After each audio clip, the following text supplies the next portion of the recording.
Halo semuanya, selamat datang kembali di channel Sigma Engineering. Baik lagi bersama saya. Kali ini saya akan membahas penjelasan lebih lanjut mengenai Autodesk AutoCAD. Namun sebelum itu, saya ingin mengulas sedikit tentang Autodesk AutoCAD ya. Jadi Autodesk AutoCAD ini adalah software yang diciptakan oleh industri Autodesk yang bergerak di bidang software dan pemrograman, berdiri sejak tahun 1980-an. Software ini digunakan di beberapa bidang seperti contohnya adalah mechanical engineering, kemudian electrical, kemudian ada lagi sipil, arsitektur, planologi, dan lain sebagainya. Jadi kemudahan yang kita dapat dari AutoCAD ini yaitu digitalisasi atau penggambaran secara modern. Jika kita sebelumnya di tahun-tahun yang sebelumnya itu menggunakan gambar manual di meja gambar seperti itu ya, dengan adanya AutoCAD kita dapat lebih mudah dalam melakukan proses perancangan. Oke, langsung aja kita masuk ke pembahasan yang pertama, yaitu tentang drawing editor. Kita sudah buka Autodesk AutoCAD-nya. Nah, drawing editor ini terdiri dari beberapa bagian. Yang pertama itu ada namanya drawing area ya. Drawing area ini adalah yang saya gerakan kursornya di sini. Nah, ini drawing area kita. Jadi ini adalah area penggambaran yang kita miliki di software Autodesk AutoCAD. Jadi ibaratkan ini adalah meja gambar kita yang memiliki ukuran yang tidak terbatas. Seperti itu. Oke. Itu dia adalah drawing area. Kemudian yang selanjutnya yang kedua yaitu command prompt. Apa itu command prompt? Command prompt ini adalah salah satu inputan untuk kita memasukkan perintah-perintah yang ingin dikerjakan di Autodesk AutoCAD ini. Seperti contohnya kita membuat bentuk lingkaran, kita masukkan perintah circle. Nah, kemudian langsung muncul dia circle. Kita uji coba pertama kali. Nah, langsung jadi bentukan lingkaran. Seperti itu. Itu adalah kegunaan dari command prompt. Ada di bagian sini ya, teman-teman. Nah, lanjut lagi. Yang ketiga yang selanjutnya adalah pull down menu. Pull down menu ini terletak di bagian atas ini. Yang di dalamnya itu sebetulnya kalau kita ke pojok kanan atas, ke pojok kiri atas ya, di sini juga ada pull down menu juga yang dimana isinya itu yang nggak beda jauh sama software Microsoft juga sih sebetulnya, familiar lah ya. Nah, hanya saja mungkin yang beda di pull down menu yang ada di sini, ini adalah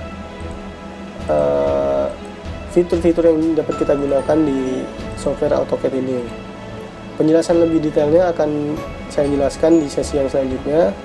Ini hanya untuk pengenalan saja apa itu pull down menu ya. Oke, lanjut lagi.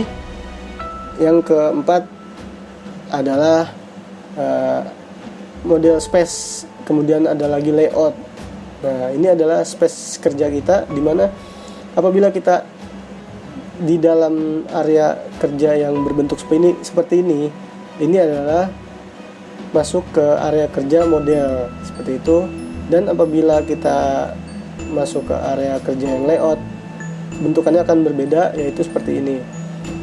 Jadi bisa diibaratkan area kerja layout ini adalah etiket kerja kita atau batasan dari area penggambaran kita yang lebih spesifik. Susah banget ngomongnya. Ya gitulah guys pokoknya ya.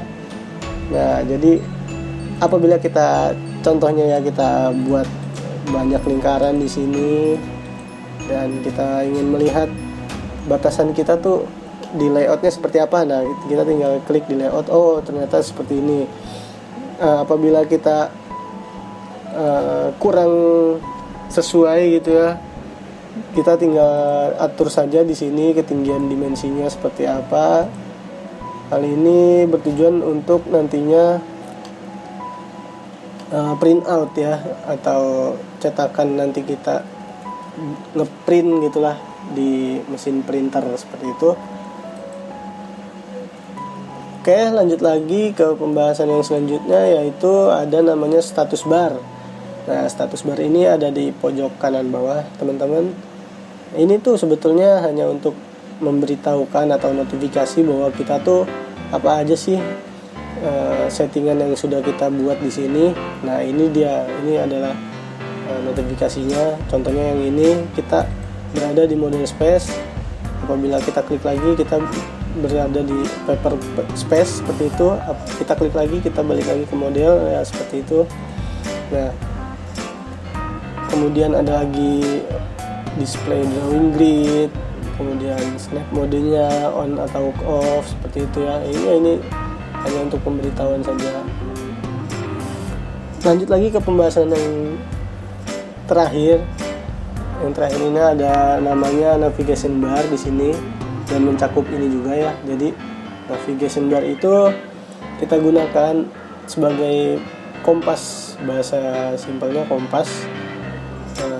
Petunjuk arah kita tuh sedang berada di area kerja bagian mana, seperti itu. Apabila kompas ini menunjukkan arahnya ke arah atas atau top seperti ini, maka kita pure sedang berada di bidang 2 dimensi seperti itu. Namun apabila kita coba klik di pandangan rumah seperti ini, apa yang terjadi? Nah, klip ini akan mengarahkan kita ke tampilan 3D ataupun isometrik. Jadi benda-benda bentukan 3D yang dimana memiliki 3 dimensi. Ada sumbu X, Y, dan Z seperti itu.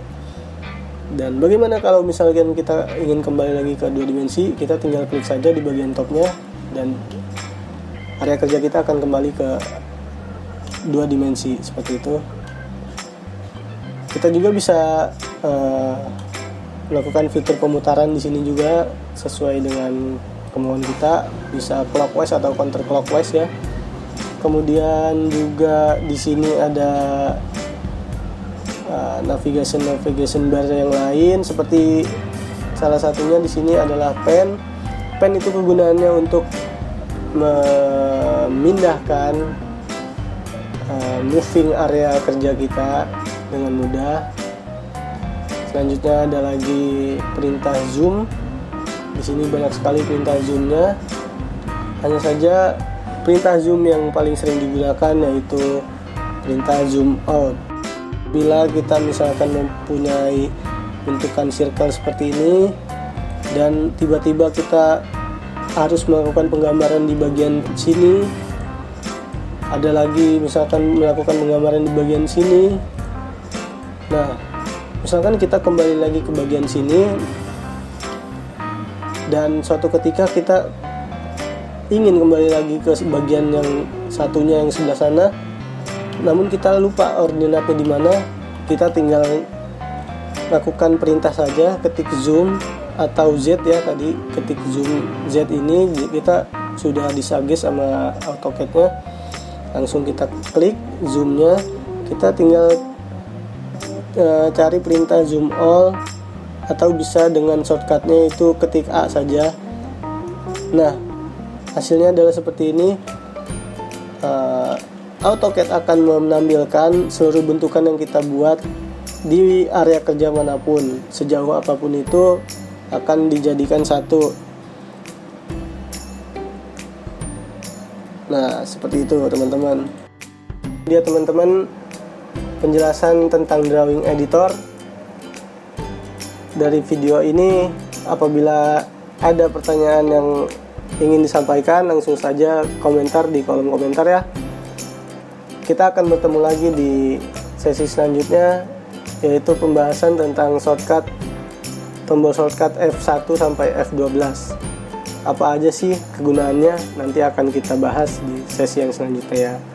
Oke, so tetap di channel Sigma Engineering, support terus channel kita. Jangan lupa like, share, dan subscribe. Terima kasih.